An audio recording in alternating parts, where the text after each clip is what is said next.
Hello friends, आपल्या सर्वांची आवडती मालिका वचन दिले तू मला या मालिकेच्या आजच्या सोमवार 25 मेच्या एपिसोडमध्ये एकानंतर एक जबरदस्त ट्विस्ट आले आहेत. फ्रेंड्स, ऊर्जाने कोर्टाची हिअरिंग अशी काही गाजवली आहे ज्यामुळे हर्षवर्धन चांगलाच घाबरला आहे. आणि मग हर्षवर्धनने घरी गेल्यानंतर ऊर्जाला जाब विचारला, तू आज जे काही केलं ते अगदी चुकीचं केलं, पण तू ही केस जिंकू शकणार नाहीये, त्यामुळे तू आउट ऑफ कोर्ट सेटलमेंट करून घे, तुला किती पैसे हवेत ते सांग. पण ऊर्जाने हर्षवर्धनला प्रेमाने उत्तर दिलं, मला कोर्टाच्या गोष्टी येथे बोलायच्या नाहीयेत, नाहीतर तुमचा अपमान होईल. पण हर्षवर्धनने काय ऐकलं नाही. ऊर्जा म्हणाली, ठीक आहे, मी आता असं काही सांगते ज्यामुळे तुमचा मान या घरात राहणार नाही. मग ऊर्जाने घरातील सगळ्यांना असं काहीतरी सांगितलं ज्यामुळे हर्षवर्धनला जबर धक्काच बसलाय. मग ऊर्जाने नेमका काय खुलासा केलाय, हे सगळं घडलं तरी कसं, हे जाणून घेण्यासाठी हा व्हिडिओ शेवटपर्यंत नक्की पहा. फ्रेंड्स, आजच्या एपिसोडच्या सुरुवातीलाच ऊर्जा ही पद्माला सांगते, पद्मा, आजचा दिवस तर छानच गेला, पण उद्याचा दिवस खूप महत्त्वाचा आहे आणि उद्या फक्त आपल्या नशिबाची साथ हवी आहे. तुम्हाला जे काही सांगितलं उद्या ते कोर्टात न घाबरता सगळ्यांना सांगायचं. पद्मा हो म्हणते. तर शौर्य हा ऊर्जाला सांगतो, पण डॅड, आता त्या विक्रांतची कसून तयारी करून घेतील. ऊर्जा म्हणते, करू दे ना, त्यांना त्यांचं काम करू दे, पण आपली खेळी काय आहे ना हे त्यांना अजून माहीत नाहीये. त्यामुळे उद्या कोर्टात विजय आपलाच होणार आणि पद्माला न्याय मिळणार. हे ऐकून पद्मा खूप खुश होते आणि ऊर्जा पद्माचा हात हातात घेऊन तिच्याबरोबर कोर्टाच्या बाहेर पडते. इकडे आजी ही अर्पिताला समजवण्याचा प्रयत्न करते, अर्पिता, ते सगळं राहू दे, आपण मंगळसूत्राची डिझाईन नंतर पाहू, आधी तू सांग तुला काय हवंय, लिंबू पाणी की पन्ह. तर अर्पिता म्हणते, नाही आजी, मला काहीच नको आहे, कारण माझ्या डर्मटॉलॉजिस्टने मला सांगितलं आहे की काहीच साखर खायची नाही, कारण लग्नाच्या दिवशी मी छान दिसायला पाहिजे ना. आणि कसं आहे, आपण लग्नाच्या एकच दिवशी फोटो काढतो, त्याच दिवशी मी छान दिसले नाही तर कसं दिसेल, त्यामुळे मी आता साखर पूर्णपणे बंद केली आहे. हे ऐकून सगळ्यांना मोठा धक्काच बसतो आणि अर्पिता म्हणते, चला आता मी निघते, असं म्हणून ती सगळे दागिने आपल्या बॅगमध्ये ठेवते. तर विजया म्हणते, अगं अर्पिता, तू इतके दागिने घेऊन एकटीच जाणार का, थांब, मी तुला सोडायला येते. अर्पिता म्हणते, नाही काकू, त्याची काही गरज नाही आहे, तुम्ही का मला सोडाल, बाहेर ड्रायव्हर आहे, गाडी आहे, मी जाईल, तुम्ही टेन्शन घेऊ नका. आणि अर्पिता चक्क विजयाच्या पाया पडते. विजया विचारते, अगं हे काय करतेस तू, सगळ्यांना मोठा धक्काच बसतो. तर अर्पिता लाजून म्हणते, काकू, आता मी या घरची सून बनणार आहे ना, मला तुमच्या पाया पडावेच लागतील, त्याचीच प्रॅक्टिस करते, असं म्हणून ती खूप लाजते. विजया, आजी, शैलजा यांना तिची अवस्था पाहून खूप वाईट वाटतं. आणि मग अर्पिता म्हणते, चला काकू, मी निघते, थोड्याच वेळात शौर्य आला ना की पुन्हा त्याला भेटायला येईल, आता मला खूप कामं करायची आहेत, असं म्हणून अर्पिता तेथून निघून जाते. शैलजा, विजया, आजी या सगळ्यांना जबर धक्का बसलेला असतो. शैलजा म्हणते, तिला शौर्याचं लग्न झालंय हे माहीतच नाहीये की ती विसरली आहे. तर आजी म्हणते, अर्पिताची कंडिशन ही दिवसेंदिवस वाईट होत चालली आहे, मला अर्पिताबद्दल खूप वाईट वाटतंय. सगळ्यांना टेन्शन आलेलं असतं. आणि इकडे हर्षवर्धन रागारागाने त्याच्या कोर्टातील चेंबरमध्ये येतो आणि कोर्टात काय घडलं हे सगळं त्याला आठवतं. त्याने 6 महिन्यानंतरची डेट मागून घेतली, पण ऊर्जाने आधीच मेन्शन मेमो दिला होता, त्यामुळे सुनावणी उद्याच आहे, हे सगळं त्याला आठवतं. आदित्य तेथे येतो आणि म्हणतो, बाबा, हे काय केलं तुम्ही, बाहेर त्या वकिलांना तुम्हाला भेटायचं होतं, पण तुम्ही डायरेक्ट आतमध्ये आला. हर्षवर्धन चिडून म्हणतो, आदित्य, तू काय कोर्टात झोपला होता की काय. आदित्यला वाईट वाटतं. हर्षवर्धन चिडून म्हणतो, त्या ऊर्जाने कोर्टात थोडा जास्तच आगाऊपणा केलाय. तर आदित्य म्हणतो, कोर्टात जे काही घडलं ते सगळं अनपेक्षितच होतं. हर्षवर्धन म्हणतो, अनपेक्षित नव्हतं, कारण या हर्षवर्धनला अपेक्षित नाही असं काहीच नाहीये, मला सगळं माहीत होतं ती काय करणार आहे, आणि मला ही केस लांबवायचीच नव्हती, कारण मला ही केस आजच्या आज संपवायची होती. सगळी केस हातात असताना उगाचच तिने उद्याचा दिवस मागून घेतलाय, उद्या ती त्या विक्रांतची साक्ष घेणार आहे, काय करणार आहे काय माहीत. आदित्य हर्षवर्धनला विचारतो, पण उद्या तरी तुम्हाला हवाय तो निकाल लागेल का. हर्षवर्धन आदित्यकडे रागारागाने पाहतो. आदित्य म्हणतो, नाही म्हणजे तसं नाही, पण तिने आज जे काही केलं त्यामुळे मी बोलतोय. हर्षवर्धन चिडून म्हणतो, ती ऊर्जा कधीच माझ्या पुढे जाऊ शकत नाही. तेवढ्यात आमदार शिर्के आणि विक्रांत तेथे येतात. आमदार शिर्के चिडून म्हणतो, गेली ती ऊर्जा तुम्हाला क्रॉस करून केव्हाच पुढे निघून गेली, डायरेक्ट 100 किलोमीटर. हर्षवर्धन खूप चिडतो. विक्रांत आणि आमदार शिर्के सुद्धा चिडलेले असतात. आमदार शिर्के हर्षवर्धनला जाब विचारतो. हर्षवर्धन साहेब, हे काय केलं तुम्ही? तुम्हाला एक साधं फुटेजसुद्धा डिलीट करता आलं नाही. ऊर्जाने त्याची कॉपी बनवून घेतली. कोर्टात हे सिद्ध केलंय की त्या दिवशी विक्रांत घरीच होता. हर्षवर्धन चिडून म्हणतो, तो मुद्दा गौण आहे, त्याचा तिला काहीच फायदा होणार नाही. विक्रांत त्या ठिकाणी हजर होता, याचा अर्थ त्यानेच विनयभंग केला असा होत नाही. आमदार शिर्के म्हणतो, तुम्ही ना फक्त अंधारात गोळ्या चालवताय आणि ती ऊर्जा तुमच्यावर निशाणा साधतीये, माझ्या विक्रांतवर निशाणा साधतीये. हर्षवर्धन खूप चिडतो. आणि इकडे विजया किचनमध्ये असते आणि आज अर्पिता कशी वागली याचाच विचार ती करत असते. आज कोर्टात नेमकं काय झालं असेल? हे केस जिंकले असतील की नाही? विक्रांत निर्दोष सिद्ध झाला असेल की नाही? एकदा का हे केस जिंकले मग मी त्यांच्याशी अर्पिताबद्दल बोलेल असा विचार विजया करते. आणि तेवढ्यात शैलजा येते. या विजयाची मजा घ्यायची असं तिने ठरवलेलं असतं. आणि शैलजा म्हणते, हे सगळे शिर्के ना एकापेक्षा एक नग आहे. तिकडे तो विक्रांत शिर्के स्वतःला निर्दोष सिद्ध करण्यासाठी कोर्टाच्या खेपा मारतोय आणि इकडे ही अर्पिता मंगळसूत्र विकत घेत फिरतीये. विजया चिडून म्हणते, शैलजा, या प्रकरणात बोलण्याचा तुझा काहीच हक्क नाहीये. शैलजा चिडून म्हणते, माहितीये, या प्रकरणात मी बोलूसुद्धा नाही आणि आमचा काही तुमच्याशी संबंधसुद्धा नाही आहे ना. विजया तोंड वाकडं करते आणि शैलजा चक्क तिच्यासाठी लिंबू पाणी बनवते आणि म्हणते, कसं आहे ना वहिनी, भाऊजी उन्हाळ्याच्या दिवसातून कोर्टातून घरी परत आले की त्यांना थंडगार लिंबू पाणी लागतं आणि आज तर महत्त्वाची केस आहे, काय झालं असेल काय माहीत. विजया चिडून म्हणते, काय झालं असेल काय? तेच केस जिंकले असतील. तुला काय वाटतं ती ऊर्जा शिंदे त्यांना हरवणार आहे का? तर शैलजा म्हणते, काही सांगता येत नाही वहिनी, तुम्हाला सुद्धा मनातून माहिती आहे की भाऊजी ही केस जिंकणं शक्य नाहीये. शैलजा चिडून म्हणते, विजया, तुझ्या मनात किती विष आहे का आमच्याबद्दल? तर शैलजा म्हणते, का तुमच्या मनात नाहीये का? वहिनी, तुम्ही या घरात नेहमीच मला दाबत राहिलास, वरवर माझ्याशी गोड वागलात, गोड बोललात, परंतु तुम्ही मोठ्या जाऊबाई आहात आणि या घरावर तुमची सत्ता नेहमी दाखवून द्यायची होती. तुम्ही मला नेहमी दाबण्याचा प्रयत्न केला, या घरावर माझा हक्क नाहीये असं दाखवण्याचा प्रयत्न केला. आणि भाऊजी तर अहंकारी आहेतच, पण तुम्ही सुद्धा तशाच बनला आहात. मी पाहते ना, जेव्हापासून ऊर्जा या घरची सून बनून आली आहे, तुम्हाला सासूचा दरारा दाखवायचा आहे. काही ना काहीतरी कारण काढून तुम्ही फक्त तिला सासूरवास कसा करता येईल यासाठी प्रयत्न करताय आणि मला हे बिलकुल आवडत नाही आहे. वहिनी, तुम्ही ना एक काम करा, तुम्ही हे लिंबू पाणी प्या, कारण तुम्ही माझ्यावर कितीही दादागिरी केली असली ना तरी त्या ऊर्जावर तुमचं काहीच चालणार नाही आहे. त्या ऊर्जासमोर तुमची बोलती बंद होईल, कारण ती ऊर्जा शिंदे आहे आणि ती ज्या दिवशी या घरात गृहप्रवेश करून आली ना त्या दिवशीच तिने तुम्हाला हरवलं होतं, एवढं लक्षात ठेवा. असं म्हणून शैलजा विजयाच्या हातात लिंबू पाणी देते आणि निघून जाते.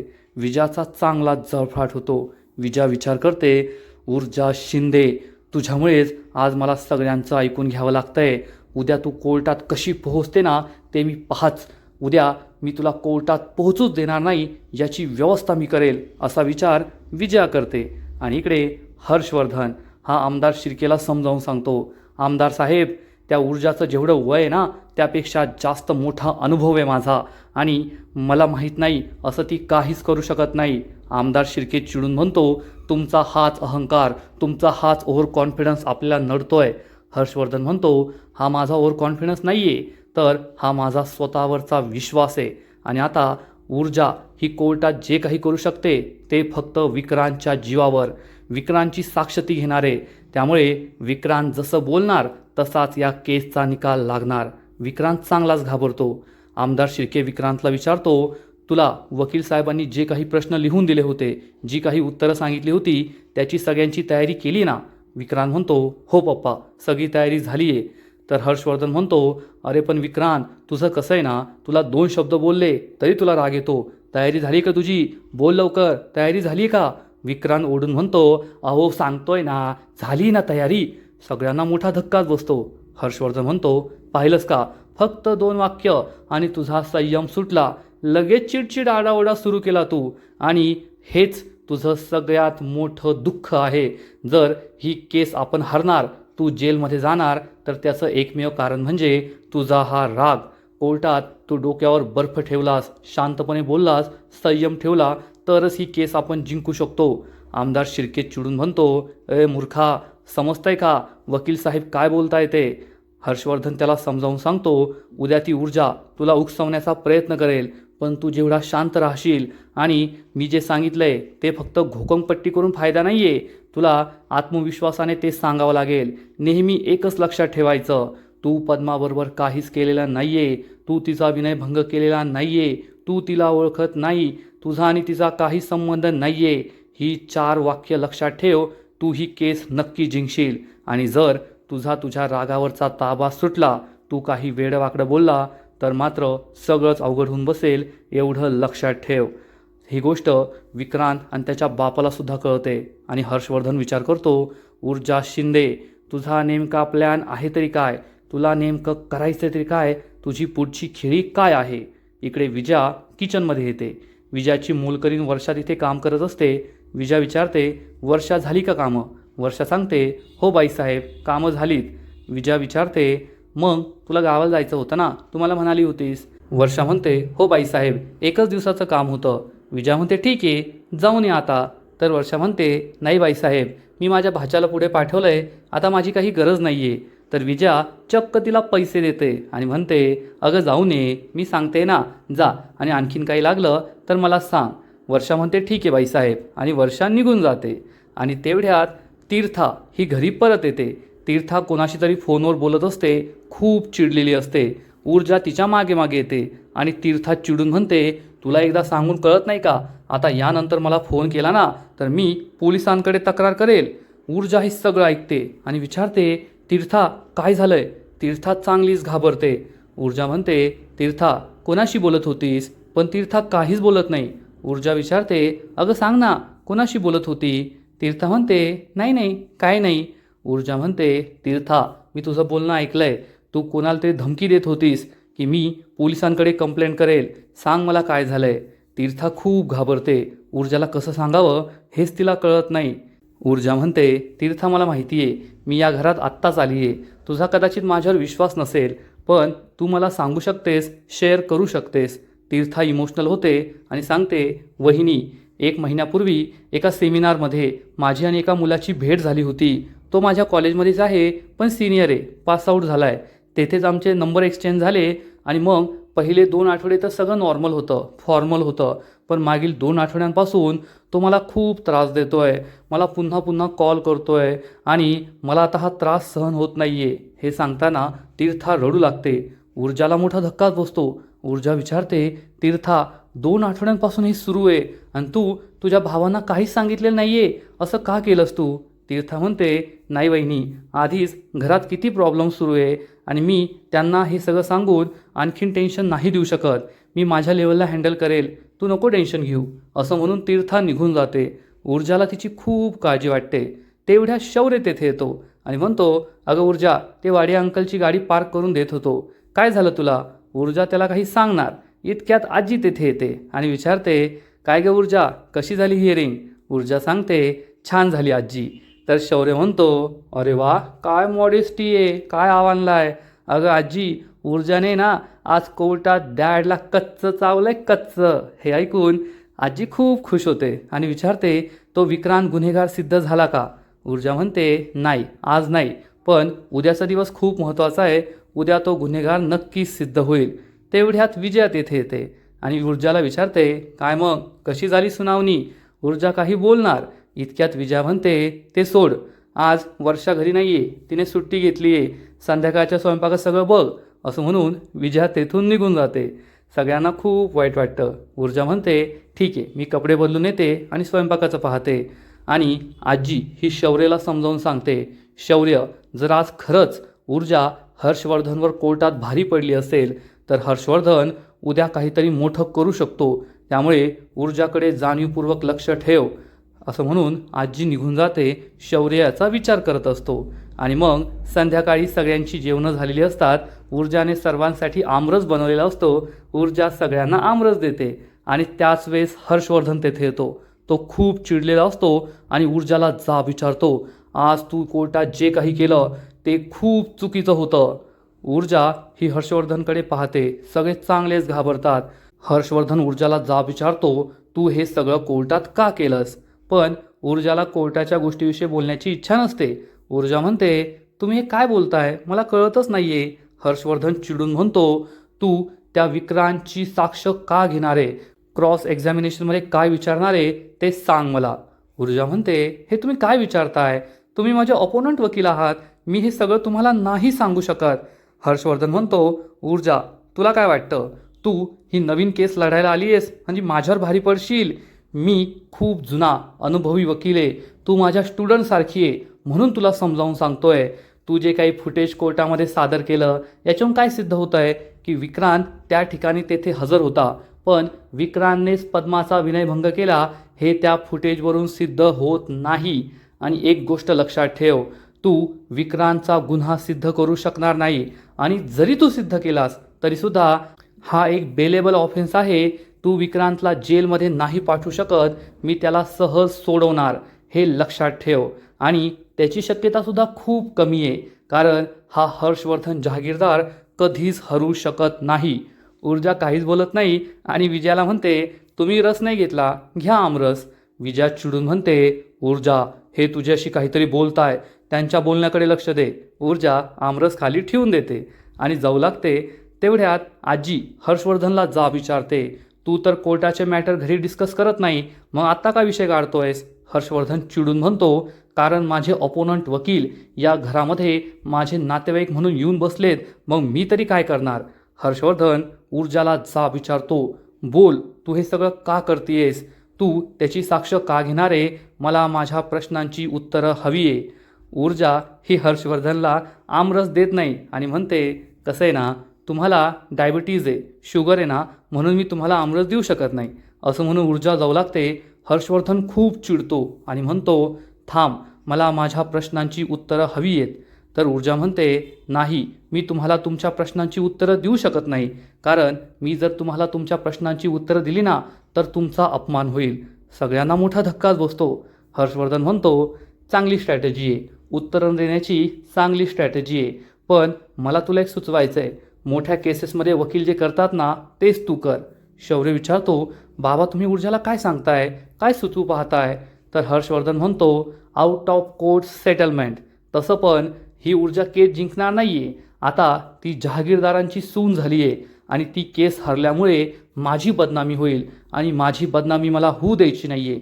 त्यामुळे आउट ऑफ कोर्ट सेटलमेंट कर. पद्माला जेवढे पैसे हवे असतील तेवढे शिर्केंकडून मिळवून देण्याची जबाबदारी माझी. चल, एक रक्कम सांग. ऊर्जाला खूप राग येतो. हर्षवर्धन म्हणतो, या केसमधून तुला काहीच मिळणार नाही, त्या पद्माला तर फक्त बदनामी मिळेल, आणि तसंही तू केस जिंकली तर थोडंफार नाव मिळेल, पण मी ते सुद्धा होऊ देणार नाही, तुला ही केस जिंकूच देणार नाही. त्यामुळे आउट ऑफ कोर्ट सेटलमेंट कर. तुलासुद्धा हरण्याचं दुःख होणार नाही आणि जे पद्माची बदनामी होणार नाही, तिलासुद्धा पैसे मिळतील. ऊर्जा हे सगळं शांतपणे ऐकून घेत असते आणि काही न बोलता तेथून निघून जाते. हर्षवर्धन खूप चिडतो, ऊर्जाला थांबवतो आणि म्हणतो, मला आत्ताच्या आत्ता माझ्या प्रश्नांचं उत्तर हवं आहे. घरातील सगळे खूप टेन्शनमध्ये येतात. ऊर्जा विचारते, आर यू शुअर? हर्षवर्धन उत्तर देतो, व्हेरी मच शुअर. म्हणजे आता ऊर्जा असं काहीतरी बोलणार आहे ज्यामुळे हर्षवर्धनची चांगली जिरणार आहे. फ्रेंड्स, आणि आजचा एपिसोड येथेच संपतो. वचन दिले तू मला या मालिकेचा आजचा एपिसोड खरंच खूप भारी होता, खूप इंटरेस्टिंग होता. पण या मालिकेचा पुढील एपिसोड आणखीन भारी असणार आहे, आणखीन मोठा ट्विस्ट या मालिकेत येणार आहे. मग नेमकं घडणार तरी काय? तर वचन दिले तू मला या मालिकेच्या पुढील एपिसोडमध्ये आपण पाहू, ऊर्जा हर्षवर्धनच्या प्रश्नांची उत्तरं देणार आणि हर्षवर्धनला सगळ्यांसमोर ठणकावून सांगेल, ॲडव्होकेट हर्षवर्धन जहागीरदार, या केसची आउट ऑफ कोर्ट सेटलमेंट होणार नाही. मी कोर्टात सिद्ध करणार की आमदार शिर्केंचा मुलगा विक्रांत शिर्केनेच पद्माचा विनयभंग केला आहे आणि मी त्याला जेलमध्ये टाकणार, तो जेलमध्ये जाणारच. आणि कोर्टात तुम्हाला अपमान नाही सहन करावा लागणार माझ्यामुळे. लोक असं नाही म्हणणार की हर्षवर्धन जहागीरदारची सून हरली, तर लोक असं म्हणतील की हर्षवर्धन जहागीरदार त्याच्या सुनेकडून हरला. हे ऐकून हर्षवर्धन आणि घरातील सगळ्यांना जबर धक्काच बसेल, कारण जी ऊर्जा विजयासमोर एक शब्दही बोलत नाही, विजया सांगेल ते काम करते, विजयाकडून होणारा अपमान, विजयाकडून होणारे सगळा त्रास सहन करते, ती ऊर्जा मात्र घरात तिच्या सासऱ्याला हर्षवर्धनला चांगलं सुनावतीये. आणि ऊर्जाने हर्षवर्धनला हे आधीच सांगितलं होतं की माझ्याकडून तुमचा अपमान होईल, पण हर्षवर्धनलाच अपमान करून घ्यायची हौस आहे तर ऊर्जा काही करू शकत नाही. हर्षवर्धन खूप चिडेल आणि ऊर्जाला म्हणेल, तुला कदाचित माहीत नाही आहे की विनयभंग हा बेलेबल ऑफेन्स आहे. मी विक्रांतला जेलमध्ये जाऊ देणारच नाही.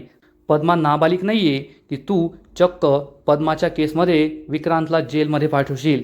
ते होऊच शकत नाही. पण ऊर्जाचा कॉन्फिडन्स वेगळ्याच लेव्हलवर आहे. फ्रेंड्स, कदाचित या केसमध्ये अशी एक गोष्ट आहे जी आपल्या सगळ्यांना माहीत नाही आहे. मग ही गोष्ट नेमकी काय आहे?